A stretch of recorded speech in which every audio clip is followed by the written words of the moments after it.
What's up, guys? This is Maxwell Media Inc. I'm your host, Sir Maxwell, and today we're getting into She-Ra Season 5. Yes, that is She-Ra Season 5. Now, I watched it the night it came out, but I let a few days marinate, so I think about it. I was letting some days go by on Twitter, and now I got my notes here, and I'm going to be talking about She-Ra Season 5. This is not going to be a recap.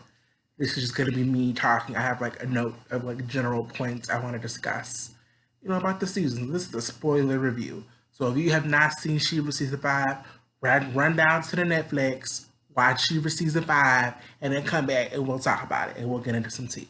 So let's talk about this. So No More She-Ra. Let's get into No More She-Ra.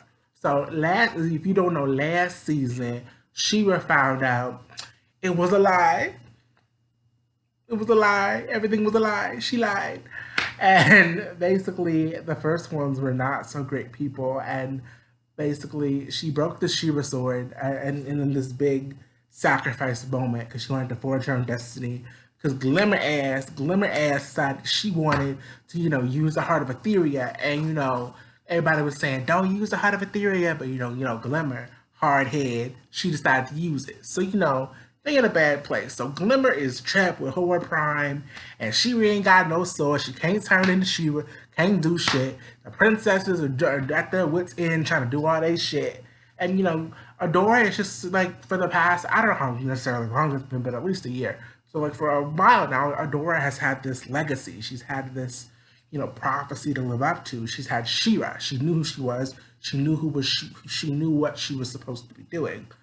And she still knows what she's supposed to be doing. She still knows she's supposed to defeat Horde Prime, but she doesn't necessarily know how she's supposed to do that without her powers, without She-Ra.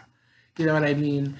And I kind of was kind of a low key shocked. I was like, "Girl, you are She-Ra. Like, what you mean? Like, without because she kept saying things like, without She-Ra, no, bitch, you are She-Ra. Like, what are you talking about? Like, you are She-Ra. You are like She-Ra is in you. She's inside you. You are her. She is you. Y'all are the same. You know what I mean? And then obviously she figures that out later. So yeah, she's just being kind of lost. I mean, she still has her horde training. She can still fight. She can still kick ass. She can still do the damn thing. But I just thought it was kind of a really interesting story what they were doing with her in terms of her identity, kind of not knowing who she was, and then eventually when she discovers who she is again, well, not necessarily discover who she is, but when she kind of remembers who she is, basically, she becomes she becomes the strongest you've ever seen her. Quite frankly. So I really love what they were doing with the whole like No More She-Ra thing, and they did it. They had her gone. They had the She-Ra power gone for the perfect amount of episodes, and it came back right when it needed to be. So I feel like we had enough time with her just being Adora, and her having that struggle. I feel like we saw a good amount of that. So I'm happy with that. I'm happy with the No More She-Ra plotline. I know what I'm doing. Guess it is up and I'm nervous. Let's talk about Glimmer being trapped up in the ship with Horde Prime. So Glimmer is trapped. She's up there. She's trapped with Horde Prime. She don't really know what to do. She ain't got her staff. She's not on Etheria, so she can't really use her magic like that. She can't prove. And Catra really thought she was that bitch. Catra really thought she was just on some extra ish that nobody else was on. And she's determined at this point, at least, she's determined to just fuck up her life and just be a bitch to everybody. So, but Glimmer saw through all that. Glimmer was like, listen, you a lonely bitch just like me. You know what I mean? Like, and Catch was like, la la la la, la la la la, lonely, super lonely. You know what I mean? Catra is just lonely. You know what I mean? She needs someone to talk to. At least at the Horde, she grew up with those people on Etheria, when she was on Etheria. She grew up with those people, so she knew.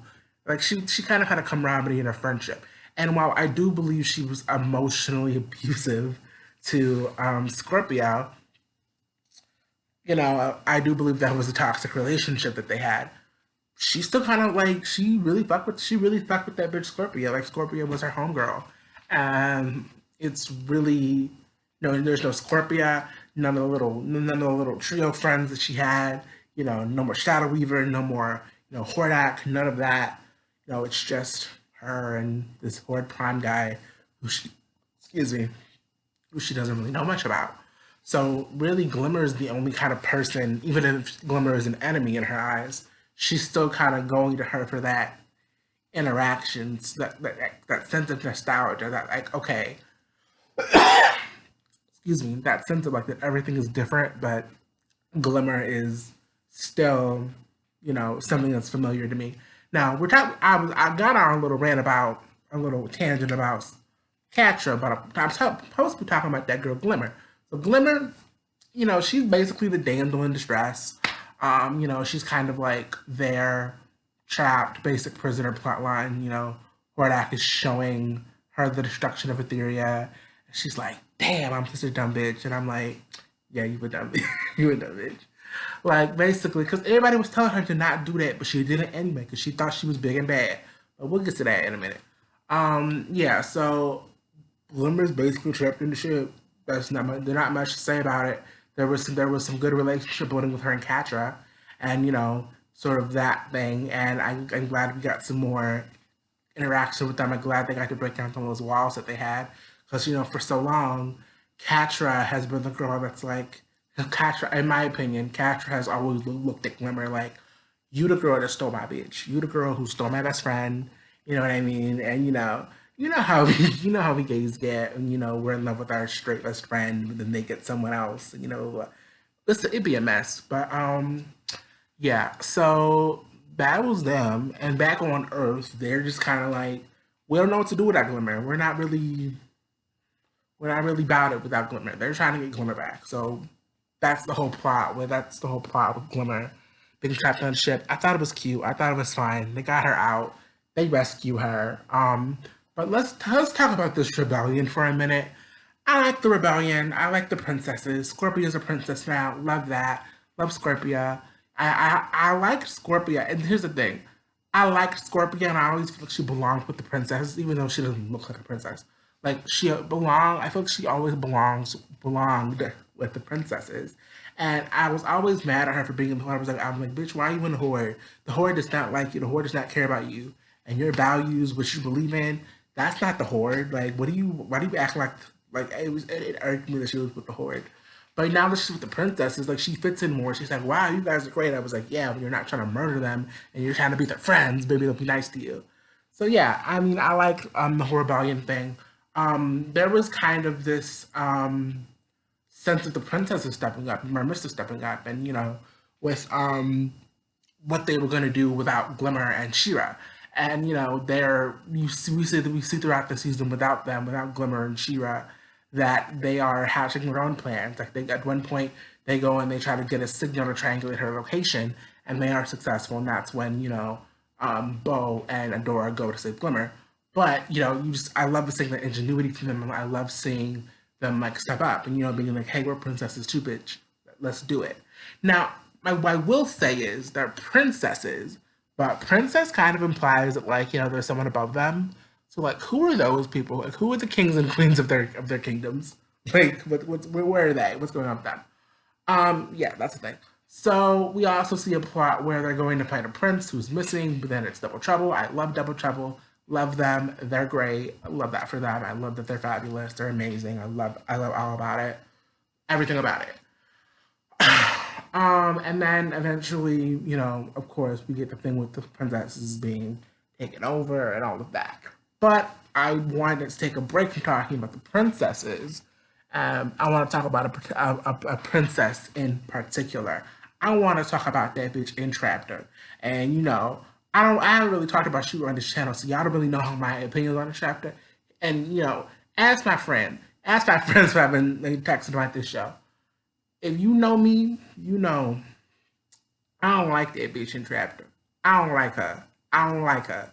Let me tell you, I don't like her because like I was like I was Mermista the entire episode. I was like, girl, are you serious? She getting on my nerves. Like, really? Like, you only care about tech. You only care about tech. Like, it just irks me how she can flip on a dime when she sees, and it's just, I don't know. It's just written so annoyingly. It's not funny. I know it's supposed to be funny, but it doesn't. For me, it doesn't come off funny. It comes off as annoying, and it comes off like she's an actual psychopath that doesn't care for like human life.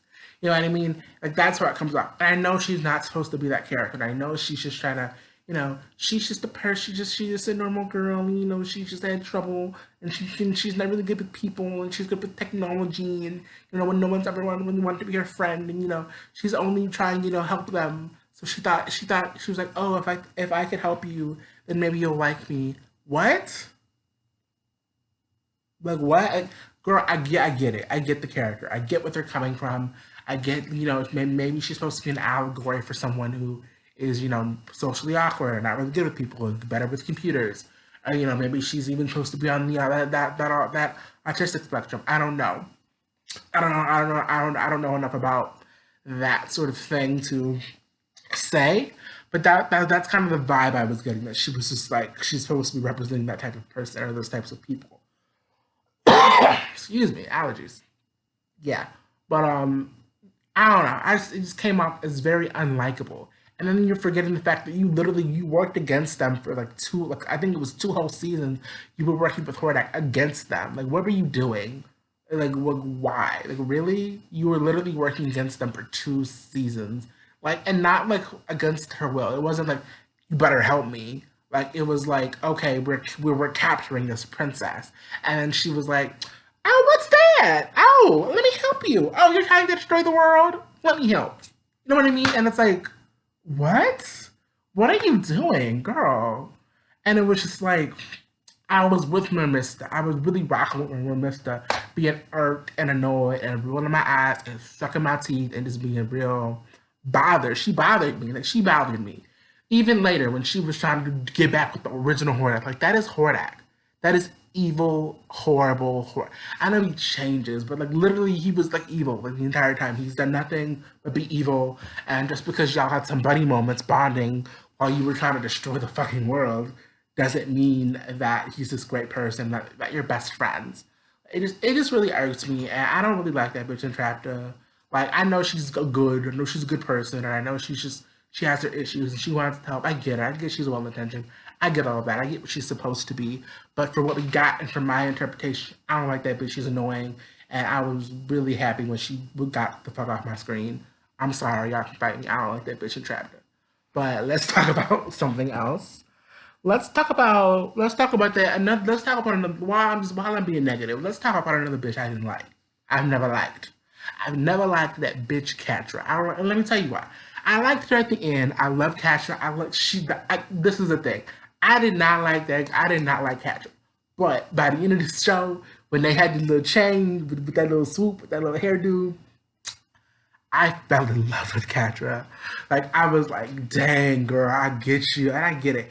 And you know what I mean? Because I'm a real big fan for those characters that are like, I hate you, but like you have something deep. You have a deep tragic backstory, and you're hurting. Like, I love those types of characters.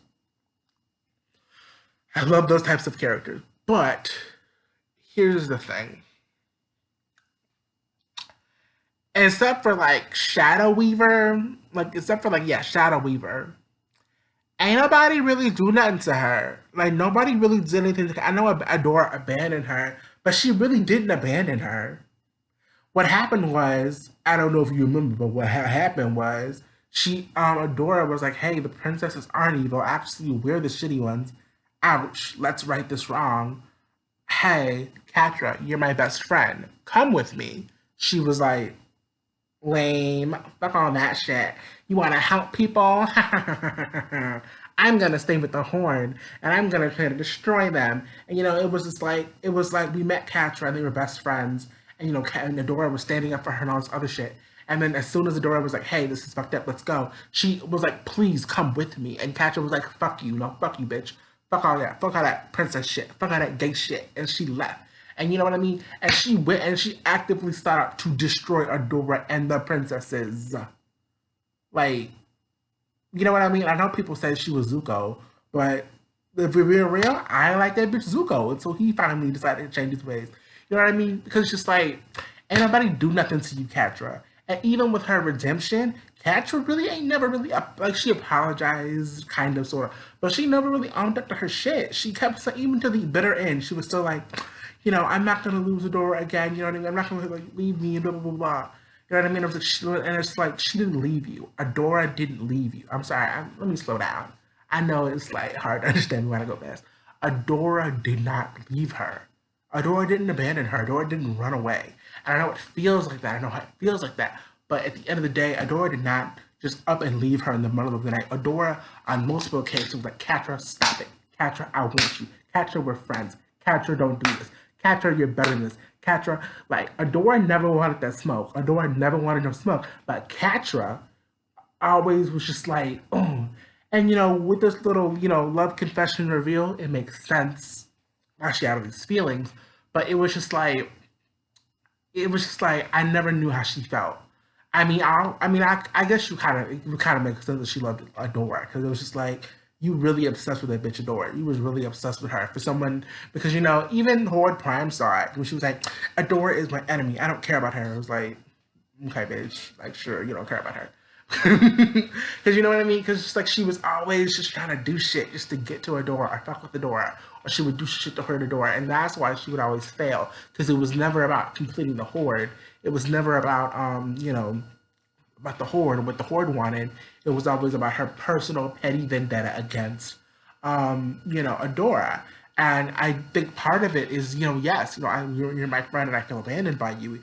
Even if you didn't abandon me, I still feel abandoned. That's valid. That's a valid feeling to have. But Catra, my problem with Catra is that like she never grows out of that. She accepts Adora's friendship again and something more at the end, but it's never like there's never a moment where it's like, you know what? I was a low down, dirty, nasty ass bitch to you, Adora, and you didn't deserve it, and you did nothing but try to help me, and I was dealing with my own shit, dealing with who I was and what I wanted from you, and you know what I mean? Because it's just like Adora has just been thinking, okay, I miss my friend, blah blah blah blah. My friend doesn't like me because she feels like I left her, and blah blah blah. And maybe there's one day there'll be hope. For a Catra, she was over there thinking like, this girl who I love fucked me over. You know what I mean? And it's like it was like a scorned lover thing. I don't think it was meant to be that but for me, it kind of came off as like a scorned lover situation. And that was kind of like I don't really like that. I don't really like the scorned lover lesbian trope. That's kind of old, but I mean, I'm pretty sure that's not what they were intending with Catra. I think that's just how I received it. But yeah. But eventually, she turns around. She has a breakthrough. She lets Glimmer go, and they once they work out their shit, the best friend squad, they work out their shit. They come back for her, and that just kind of proved to Castro that Adora does give a fuck about me. Adora does care about me. They reforge their friendship, and they're able to be good. And I'm just like, I'm so happy that y'all are good. I'm so happy that you put your petty bullshit aside and you just like accepted your friend again. Like, get off your high horse, like, girl. Like, Dora didn't think she was better than you. She didn't think she was like, you know what I mean? Because she's always there for you. She was always standing up for you. It just irked me how the past 4 seasons she was doing Adora, and it irked me. And I was just. And the way she treated Scorpia, like Scorpia was your bitch, Scorpia was your girl, and you dogged her out. You treated her like she was the scum off your shoe, and you was just a nasty, dirty, you was a dirty, trifling ass bitch to Scorpia, and I was kind of here for it when what is her name? Her name wasn't Perfuma. It's either Flora or Perfuma. I'm gonna go with Perfuma. I think it's Perfuma. Correct me if I'm wrong. It's the girl with the princess with the earth powers. Perfuma. Yeah, I guess Perfuma. Yeah, Perfuma. I was kind of here for it when Perfuma was dragging her and was like, "You dirty ass bitch! You treated her horribly. I don't like you, dirty ass bitch." You know what I mean? And they didn't. I really wanted a moment, and we got a moment at the end where she apologized, and Scorpia being the loving bitch that she is forgave you. But yeah, I didn't like that. But I'm glad that they made amends, and I'm glad she became a better person. Yeah, she definitely became a better person. I definitely liked her by the end of it. But it was just like there was so much shit on pile. I don't feel like they had the time necessarily to address all of it like I would like them to. And maybe if we get a season six, there's talks of a season six, maybe, possibly. This, honestly, I think this is a great ending, but maybe, possibly, we can get a season six that we address, her redemption fully. Um, yeah. And then another more. Am I still talking about Catra? Yes, I'm still talking about Catra. I just ranted about her for a good 10 minutes. But yeah, Catra. She gets a new lesbian haircut. I love it. Um, basically, Catra is just.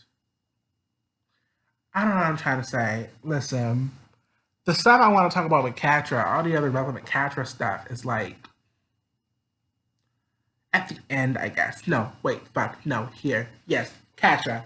Catra, they went to this alien planet and they found a little cat creature thing, and it's like the last of its kind, and Hordak wiped it out.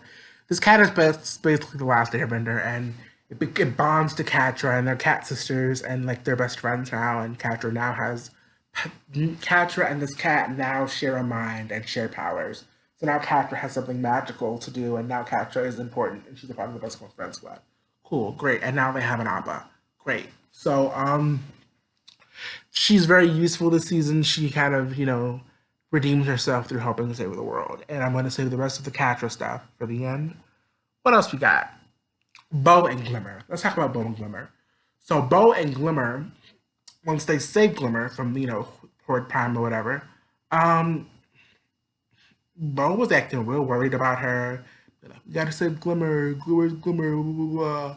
And then, like, as soon as they saved her, he was acting real nasty and funky with her. And I'm like, you just did all this to save her. Obviously, you care about this hoe. Why are you acting all funky with her? Like, what do you, like, you saved the bitch just to act funky? You know what I mean? It would just be like they were talking, and it's just like that something would happen. She'd be like, Glimmer! And it's just like, and then, like, as soon as he figured out she was fine and she wasn't hurt, he'd be like, "Oh, okay, you're not, you're okay. I can be a funky bitch." And it's like, no, don't do that. Listen, if you're gonna be a funky bitch, and let her die. But if you want to be in this and you want to, do this and help people and not be a dick, just get the fuck over it. Listen. She's apologized. She's like, yes, I fucked up. I fucked up, bitch. The world is ending. Like, what are you doing? And I get it. Your feelings are your feelings, and you can feel your feelings. But it's just like, girl, let it go. She made a mistake. Like, she fucked up. You know what I mean? She fucked up. And I know it's like the world is ending, but yes, she's fucked up. She's admitted she's fucked up and she wants to make it right. Help her make the shit right. Help her make it right. I hated that. But then eventually they got on a good foot. You know what I mean? And I guess it was a good message because it was like, just because you say sorry doesn't mean someone is entitled to forgive you. You know what I mean? And I don't necessarily think, she was entitled to his forgiveness right off the bat, but when you're in a dangerous mission situation, you trying desperately to hold on to like this grudge of being a funky bitch, like that doesn't help you. Honestly, it could possibly get you killed, and we saw that when she almost fell into that cave and died or whatever.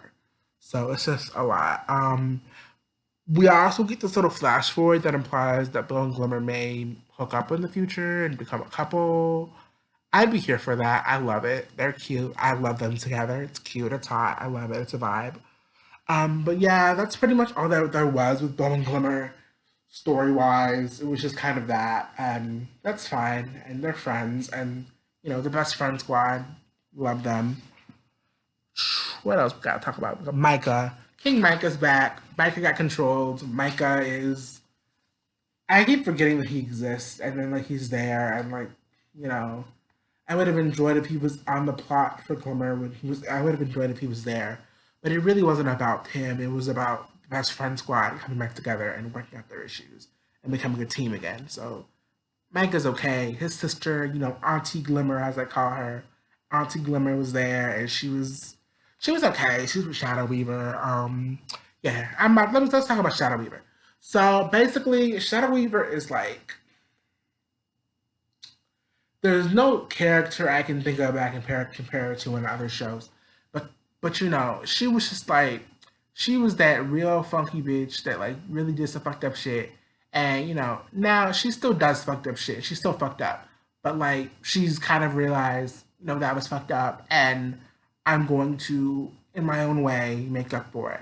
Like Shadow Weaver's not going to say, "I'm sorry, I treated you poorly. Please forgive me." She's not going to say that. She's going to be like, I'll save you from afar, and I won't tell you that I did it. So then, like, I'll have made it up, but like, I won't let you know that. Like, she's that kind of girl. Like, she's that kind of queen.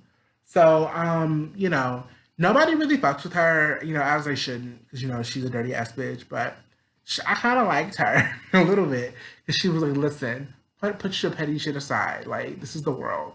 You know what I mean? And Alti Glimmer did it, and they found out that the Heart of Etheria has a failsafe. You know what I mean? And when they get back, Adora don't like that bitch, and Catra really don't like that bitch because she was a real dirty, nasty, abusive bitch to Catra. So, and here's the thing: this might be controversial, but I feel even though I know that that is not their relationship. At the end of the day, I know, canon, but I feel like Catra and Adora have like a sisterly relationship because they grew up together as sisters, and their mother, their surrogate mother, was Shadow Weaver, and that's kind of what's bonded them together through their time with the Horde, but through their mentorship with Shadow Weaver. Like when Shadow Weaver died, and they saw her, like die, and they were crying and shit and sobbing. I didn't, I saw two sisters crying over their adoptive mother. That's basically what I saw. Like, that is what I saw. That's the vibe. Like that's really the vibes it gave off. And I don't know. Like I thought that was really beautiful. Um, Again, Shadow Weaver is always gonna be a shady ass bitch. Shade is in her name, Shadow Shade. But at the end of the day, I feel like she became a character that really gave a fuck. And I feel like I don't feel like she was ever evil. I feel like she was just the kind of character that let her ambition get the better of her. And it really ended up fucking her over in the end. But also in the end, she redeemed herself by saving her daughters. I feel like Catra and Adora were sisters, and their mother was Shadow Weaver. Even though, they're not sisters now, they're lovers. They're sisters, but lovers. Excuse me. While we're on the topic, we have more topics to talk about. But while we're on the topic, let's talk about gayness for a second, since I just talked about the main sisters, but also lovers. This is really big, guys. She-Ra is a really good show in terms of LGBT representation. Like even when it's not talking about gay shit, like I can feel the gay energy. You know what I mean? Like when they met like the Star siblings, I was like, they're all gay. Like she's gay, she's also gay, and the brother is gay. They're all gay, and like, you know what I mean? And it's just like this energy, and it's just like this big dick energy. Like we're all gay, we're all raging homosexuals, but doesn't matter. We're all cool. We're all living in harmony. We're all gay, but like we'll also fuck you up. You know what I mean? And I loved it. It was like part of me was like from even though I'm one of the kids, part of me was kind of fighting that internalized homophobia when I was just like, and not even like with the scene you would think about. Not it wasn't with the kiss. With the kiss, I was like kiss her. But with like for example with the Star Siblings, in my head I was thinking, oh, sorry, oops, sorry. Yeah, with the Star Siblings, I was thinking all of these characters are gay, but it kind of like for a second I was just kind of like, can we do that? Can you have all of these characters be gay? And I'm like, you can, you can, and you should be able to do that. Like literally, like there's shows where everybody's straight. It's just assumed. Why can't we have a show where like everybody gay and it's okay, and it's just okay. Everyone's gay. It's okay. Why can't we have that? Like that'd be so great. And I know that's not She-Ra, and I know, but again, She-Ra is a very good show for LGBT representation. Um, we got, I don't even remember them from season one. Spinnerella and the girl with the nets. I don't really know them. I don't remember them, but they're a big part of this season because she's controlled. We have this plot where she's like, "My wife, I want to get my wife back," and They were just so sweet. I was rooting for them the entire time. And the whole time I was like, Spinnerella, that is your girl, that is your wife, do not hurt her. And it was so touching when, they held their sweet embrace. It was just like the love set her free. Oof.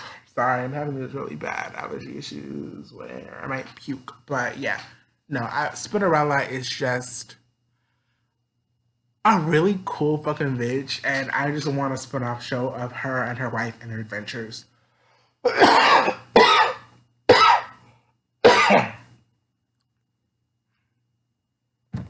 This is actual footage of me dying. This review is gonna kill me.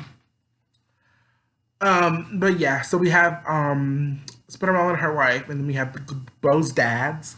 I love Bo's dads. They're like beautiful melanin perfection. Like, it's just like I love it. Cause somewhere out there, there's a little black boy, a little beautiful black boy with two beautiful black dads, and then they're just a happy family, and that is out there somewhere, and that person can watch She-Ra and be like, "Wow, like that reminds me of my situation. Maybe I'm not so weird. Maybe my family is normal. Maybe we are all deserving of love." You know what I mean? So that's what representation does, and a lot of people are talking all this shit about like how, oh, there's not enough MLM representation. Blah, blah, blah, blah. I feel like I feel like on like the live action spectrum there is a lot of like MLM stuff. Like, you know what I mean?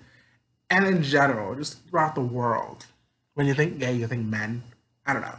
Maybe that's just me. What, like, for me, when I've always thought gay, I thought like, okay, these are men that sleep with men, blah blah blah.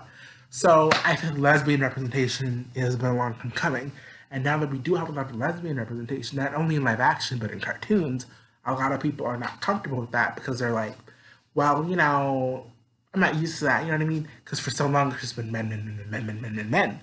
But I will say that in the cartoon animated section, there is a little bit of lacking of MLM.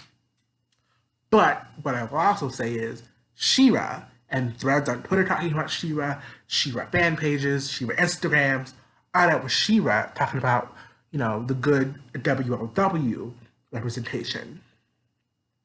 That is not the place to go and complain about there being no MLM. That is not the place. We're all in the same community, and representation matters to all of us. And when one section of our community gets a win, we all get a win, bitch. We all get a win. We all win. We're all winners. We're all winners. You know what I mean? We're all winners. So it's a good fucking time to be a lesbian, bitch. And I'm happy for them. And I'm tweeting with them. I'm retweeting. I'm showing the love and the joy that we have a main lesbian couple character. They could be bisexual by rights. You know, I love the bisexuals. But like, I love that. I just really like and it's just so natural. It was just so natural, and it just made so much sense. It just made me feel like so like good when it was just like they got their kiss and they got their moment, just like every other, just like everyone else. Loved it, loved it, loved it, loved it. She was really good at gay shit. She was really good at. She was just really good with the gay shit. I love She-Ra. Horde Prime. Let's talk about Horde Prime. He was okay. He was kind of that basic. He was kind of that figure that was like, I know everything, and my devout followers loved me because I know everything. And then one of his followers figured out that he doesn't know everything when his life was ruined. So you know what I mean? Like he's kind of this like kind of basic, generic villain conqueror to me. He didn't seem very interesting.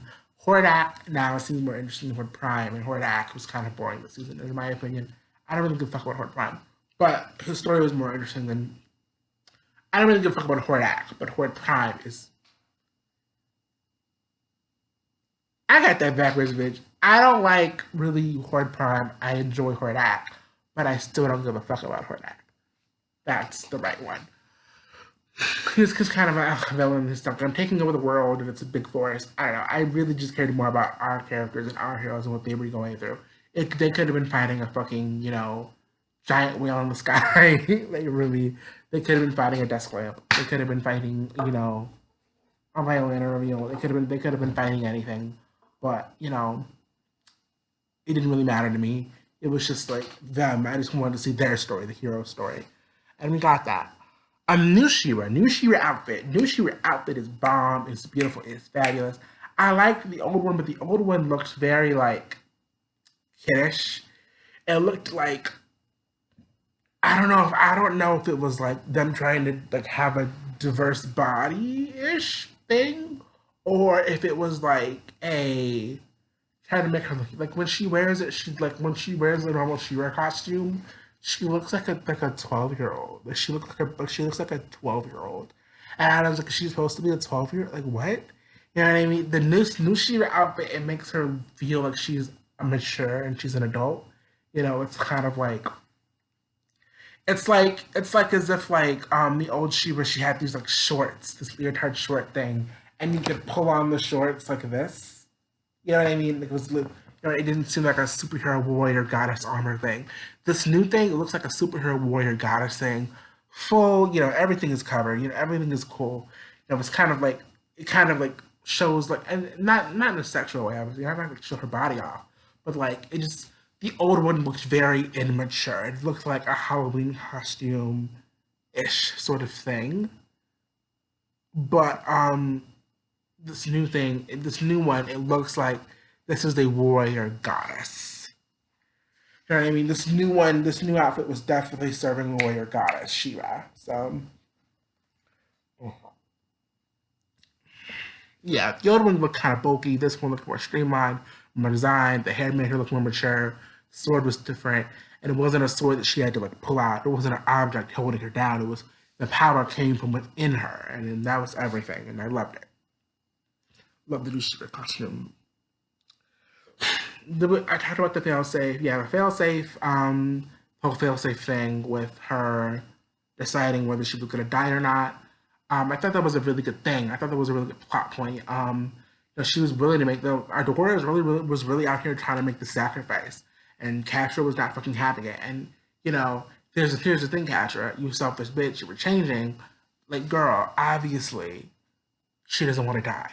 Obviously, she's not trying to leave you. Catra is the only bitch I know that can make like the end of the world about her. Like, don't leave me again. Like, really? Like, why does it always have to be you? Why does it have to be you? Why do you always have to be? And like, she's talking as if like they've been in a relationship for 10 years, and you know, like she's talking like she's Pepper from the MCU, and you know, Iron Man is always going off, and then leaving her, and you know, that was not their relationship. Like, girl, like what do you? I get it. I get it. Before the comments go off, I get it. I know why she feels this way, but I feel like, girl, grow the fuck up. Obviously, she doesn't want to leave you, but if Shira, like, she's like Shira, yes, like, you know what I mean? Like, she's making a sacrifice, and obviously, nobody wants to die, so stop making her feel shitty about it. Like, it just really irks me. And you know, she's like, Adora doesn't want me, not in the way that I want her. And it's like, you won't know until you ask. Oh, but I do definitely, that is definitely relatable where it's like you're gay and you think your straight best friend is like straight, so you have no chance with them, but like inside you really like love them. I feel like most gays know that feeling, but you know, it was very relatable. I got it. I had to put everything in a context for me because you know she's been really obsessed with that bitch for like 4 years for us now.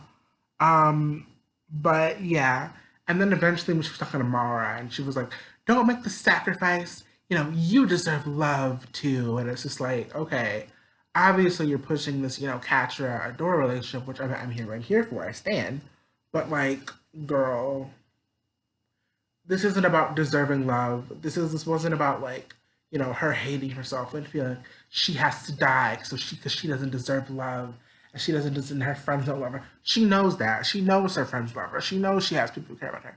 And she knows she deserves that. She knows she's a good person. Don't do that. Don't push that. If you are gonna push that, make Adora feel like a character who hates herself and doesn't think that she deserves love. You know what I mean?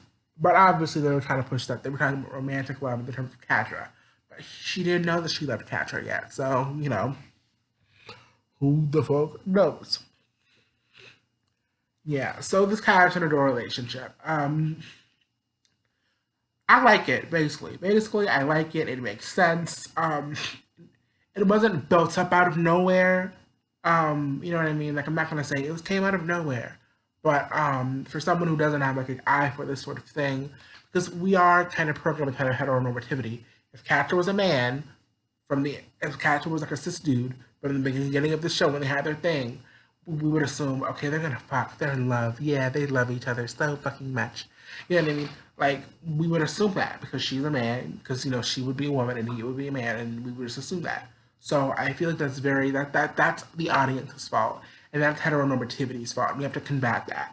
You know what I mean? So basically, if Catra was a man and they were doing all the same shit that they were doing with Catra, I would assume that Catra was in love with Adora.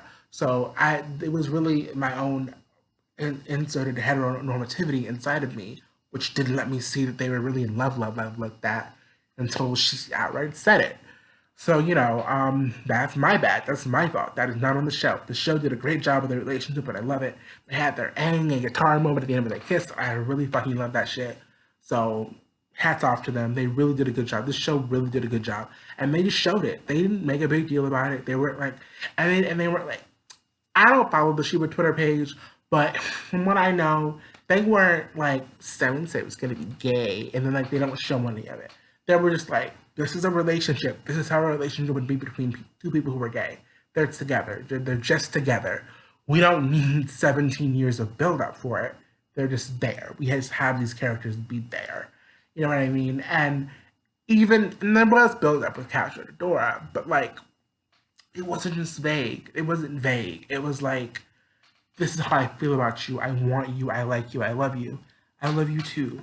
I asked people on Twitter like, Blake and Yang better be next, and I'm like, yeah, Blake and Yang better be next, or else I'm gonna feel queer baited. Because at this point, they're on good terms. They're together. They work at their relationship. Like Catra and Adora, they really had to work through their shit. They worked through their shit. You know what I mean? Like they had shit to work through when they did. On screen, we got to see it. We got to see the hard conversations. We got to see how the girls were feeling about each other.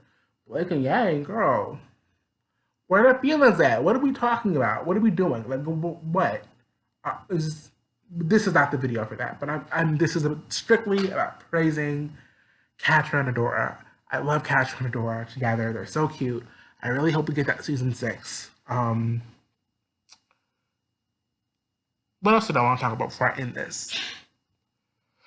Flora and Scorpia. I love Flora and Scorpia. That's a little friendship. At this point where I'm just like everything is gay, I'm assuming that Flora really had mad feelings for Scorpia, because in my head Scorpia's always been gay. But they never confirmed it. They never had like a moment. I wish they would have had a moment. Well, maybe they had a moment and I missed it. Comment below if I missed it. But I like the little budding friendship, and I got the real feeling that Perfuma was really into like Scorpia. So hopefully they get together. Now season 6. Now this was supposed to be the final season, and honestly, this concludes the story. There's no more Horde. There's no more Horde Prime. The world Etheria is free. There's no need for a season 6. So really, if they just want to do the relationship shit, do what Korra did and have a comic and have it be in that. I'd be comfortable with that. I probably won't read it because comics really aren't my thing like that, in terms of reading them. But I might, buy an audiobook. If you are gonna do a season 6, it can't. I don't want. It would seem like a waste to just have a slice of life of just them being in a house cooking and cleaning. Like, no, I'm not here for that. Because if it was that type of show, sure, but it's not that type of show. It's an action adventure show. So having having a season 6 that's just slice of life and then going this traveling, that just seems like, okay, season 6 is like the ship, and we're getting the ship, and the ship isn't enough of a reason for me to continue the show. It would need a plot. I want to see the ship. I want to see them being a couple on screen, but it needs a plot. So if you want a plot, the easiest plot is we're just rebuilding the world. We're going out, we're finding people, and we're helping people rebuild. And maybe they run into some shenanigans, some people they got to fight along the way. So yeah, it could be like it could be like a little epilogue miniseries that's like 6 episodes. That's all we really need. Or you could end it here, and that'd be fine too. I'd be okay with that. Overall, Shiva was a really good show with really good action, really good plot, really good story, really good characters, really good representation. Body wise, like I saw diverse bodies. I saw big boys, little, I saw big boys and little boys and skinny boys and fat boys, big girls and little girls and thick girls and fat girls. Small skinny. I saw buff girls and fat chested girls and big boob girls and flat booty girls and big booty girls. I saw all types of girls, all types of guys, all sorts of colors, all sorts of ethnicities. Loved it, love it, love it, love it, love it, love it, love it. All sorts of sexualities and it was gender identities. Ooh. Show was really good. It's a really good show. It's on par with shows like Avatar and all those good shows. I loved it. It's a good show. I don't know how many other. I don't know how many times I'm gonna say it, but it's a good show. That's the review. The review is over. It was not exciting. Hope you were entertained at least. Still hope you like my ranting. But with that said, this has been Maxwell Media Inc. I am your host, Sir Maxwell. May the power protect you. Bye.